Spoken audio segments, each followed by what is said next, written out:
And I'm often asked, why do you think so many people have read this? This thing's selling still about 1 million copies a month.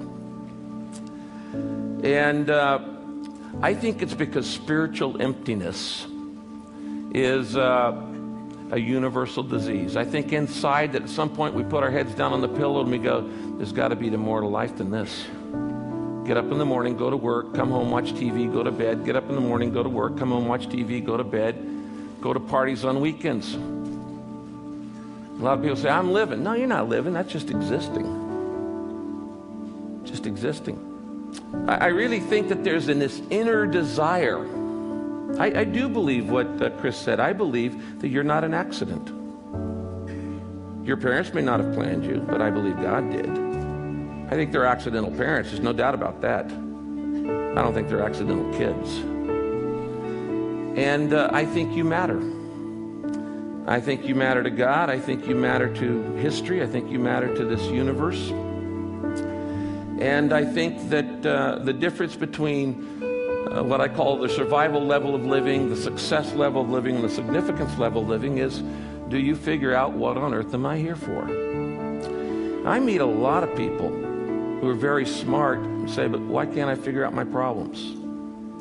And I meet a lot of people who are very successful who say, why don't I feel more fulfilled? Why do I feel like a fake? Why do I feel like I've got to pretend that I'm more than I really am? I think that comes down to this issue of meaning, of significance, of purpose. I think it comes down to this issue of, why am I here? What am I here for? Where am I going? These are not religious issues. They're human issues. You know, there's a story in the Bible about Moses, whether you believe it's true or not, really doesn't matter to me, but Moses, if you saw the movie The Ten Commandments, Moses goes out and there's this burning bush and God talks to him and God says, Moses, what's in your hand? I think that's one of the most important questions you'll ever be asked. What's in your hand? Moses says, it's a staff. It's a shepherd's staff. And God says, throw it down. And if you saw the movie, you know, he throws it down and it becomes a snake. And then God says, pick it up. And he picks it back up again and it becomes a staff again. Now I'm reading this thing and I'm going, what is that all about? Okay, what's that all about? Well, I do know a couple things. Number one, God never does a miracle to show off.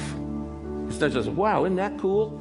And by the way, my God doesn't have to show up on cheese bread. And if God's going to show up, you know, he's not going to show up on cheese bread.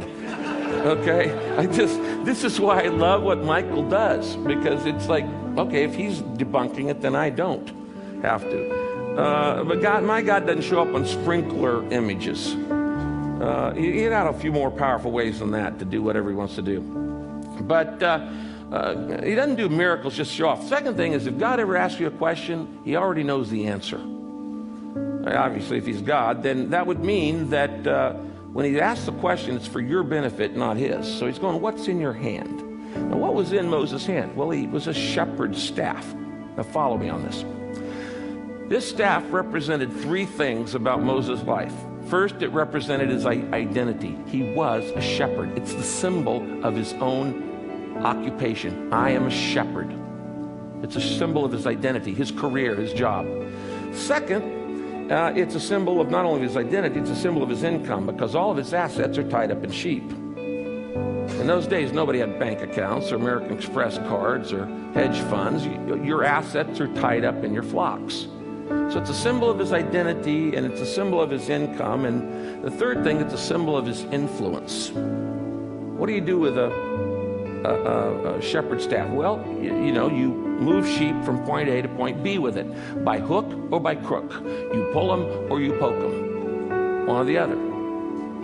So he's saying, you're going to lay down your identity. What's in your hand? You've got identity, you've got income, you've got influence. What's in your hand? And he said, if you lay it down, I'll make it come alive. I'll do some things you could never imagine possible. And if you've watched that movie, Ten Commandments, all of those big miracles that happen in Egypt are done through this staff. Last year, I was invited to speak at NBA All-Stars game. And so I'm talking to the players, and because most of the NBA teams, NFL teams, and all the other teams have done this 40 Days of Purpose based on the book. And I asked them, I said, what's in your hand? I said, what's in your hand? I said, it's a basketball.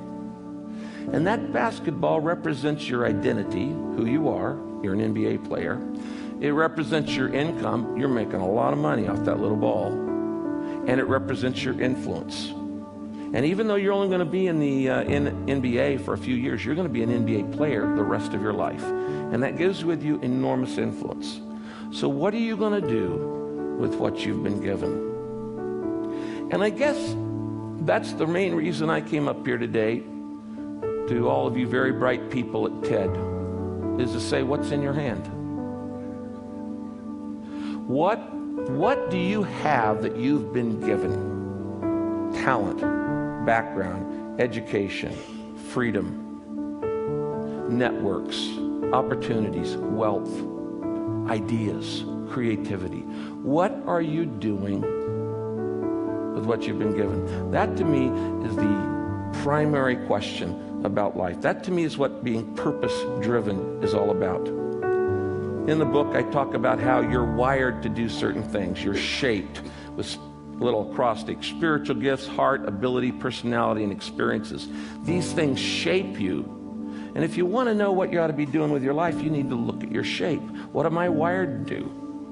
Why would God wire you to do something and then have you do it? If you're wired to be an anthropologist, you be an anthropologist. If you're wired to be an underseas explorer, you be an underseas explorer. If you're wired to make deals, you make deals. If you're wired to paint, you paint.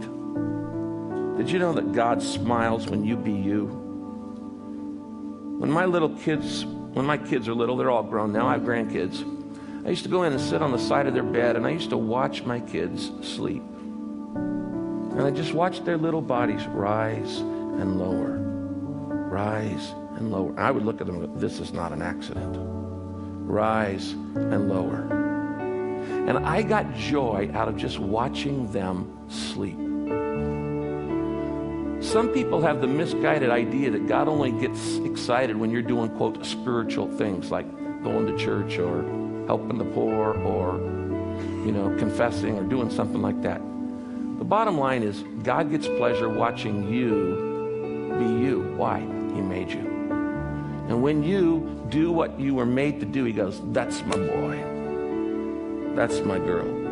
You're using the talent and the ability that I gave you. So my advice to you is look at what's in your hand, your identity, your influence, your income, and say, it's not about me. It's about making the world a better place.